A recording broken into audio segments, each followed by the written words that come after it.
É preciso respeitar o tempo do direito. E para isso, assume um papel fundamental os magistrados. É preciso que os juízes se deem conta do seu papel. É preciso que eles, de uma vez por todas, tomem consciência de que a atividade jurisdicional num país que tem um tecido democrático ainda não totalmente rígido, ou seja, o abdômen ainda não é aquele abdômen de tanquinho, o abdômen democrático ainda não é aquela maravilha. É preciso que os juízes assumam essa postura de serem efetivamente os guardiões dos direitos e garantias fundamentais estabelecidos na Constituição. Porque a gente não pode, em nome de um resultado midiático, ferir direitos que são muito caros para a sociedade brasileira, para a sociedade mundial como um todo. Mas é possível, sim, é possível, mesmo com os princípios que estão na Constituição, os princípios do Estado Democrático de Direito, é possível, sim, dar a satisfação que a sociedade quer. É possível fazer isso, sem que isso implique numa relativização ou numa supressão de direitos e garantias. Bom, com relação à questão essa das prisões referentes, das prisões da semana passada, que eu disse que eu ia tocar no assunto para vocês, óbvio que eu não posso, discutir o mérito dessa situação. Não posso discutir o mérito dessa situação.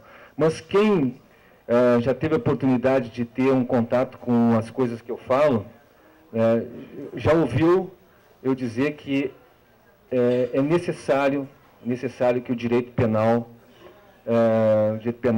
mude o seu paradigma. É necessário que o direito penal mude o foco das suas baterias repressivas.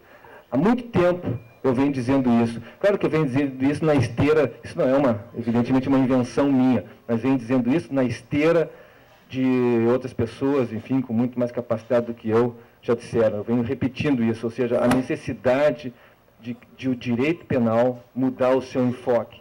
Porque o direito penal no Brasil, como de resto na América Latina, ele é seletivo.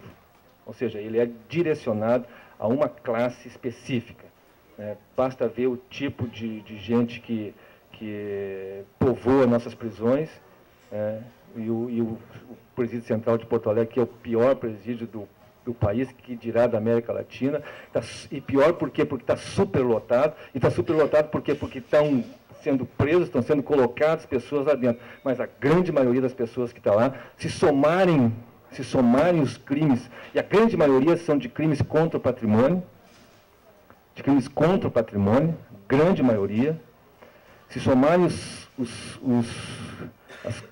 a quantidade patrimonial que foram subtraídas nesses crimes, eu creio que não erro se eu disser que não chega a esse escândalozinho do Detran aí, que é troco, comparado com os outros escândalos da nação. Papagaio, que ocupa a mídia, via de regra aí, como inimigo público número 1 do Rio Grande do Sul, tudo que ele roubou não chega a R$1 milhão. Tudo que ele roubou não chega a R$1 milhão. É só comparar o que anda por aí, o que vocês veem na mídia, que vocês vão ver aonde que estão os verdadeiros criminosos que têm que ser combatidos. Então, eu venho dizendo isso há muito tempo. O direito penal tem que mudar o seu foco de repressão.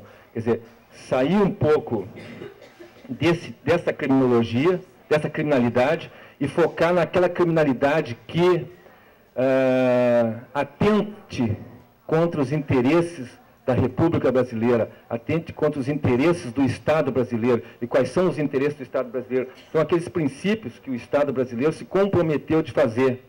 Ou seja, erradicação da pobreza, tornar este país um país solidário, que tem como valor a dignidade da pessoa.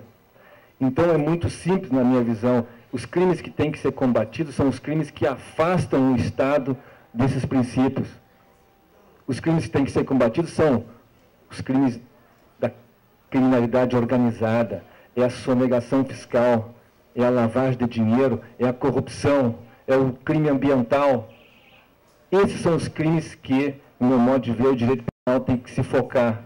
Então, de repente, eu que achava que não ia haver muita coisa, achava que não ia acontecer nunca, por exemplo, de um país ser governado por um operário, por um metalúrgico de esquerda, achava que isso nunca ia acontecer, acabei vendo.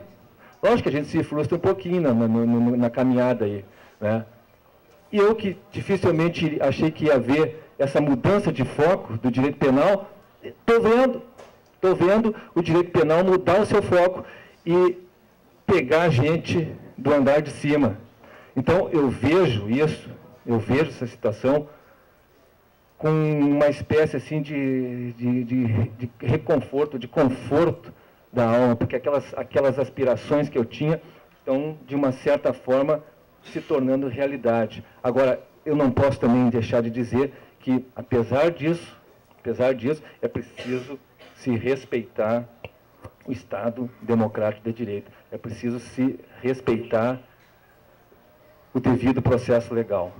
Não vou entrar no mérito se essas questões que, enfim, serviram de debate intenso da semana passada para cá, né, se essas questões, de alguma forma ou não, arranharam esses princípios, porque não posso, porque essa situação está em aberto, não posso comentar. Mas eu digo o seguinte, vejo com muito bons olhos essa mudança de enfoque do direito penal, ou uma tentativa de mudança, mas que isso tem que ser feito sempre no devido processo legal.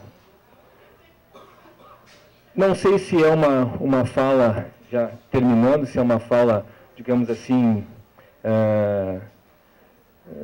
desmotivadora ou não, mas eu saio de tudo isso com uma esperança, né? E é isso que eu quero passar para vocês. É uma esperança que é a esperança aquela cantada pelo subcomandante Marcos, que é o líder dos Chiapas, né, do México, líder guerrilheiro dos Chiapas, e que ele falava também da esperança, né, não a esperança conformista, mas sim a esperança arrebatadora, que nos dá dignidade e nos dá um canto, o canto da vida. Agradeço muito a atenção de vocês, foi um privilégio esse contato. Muito obrigado.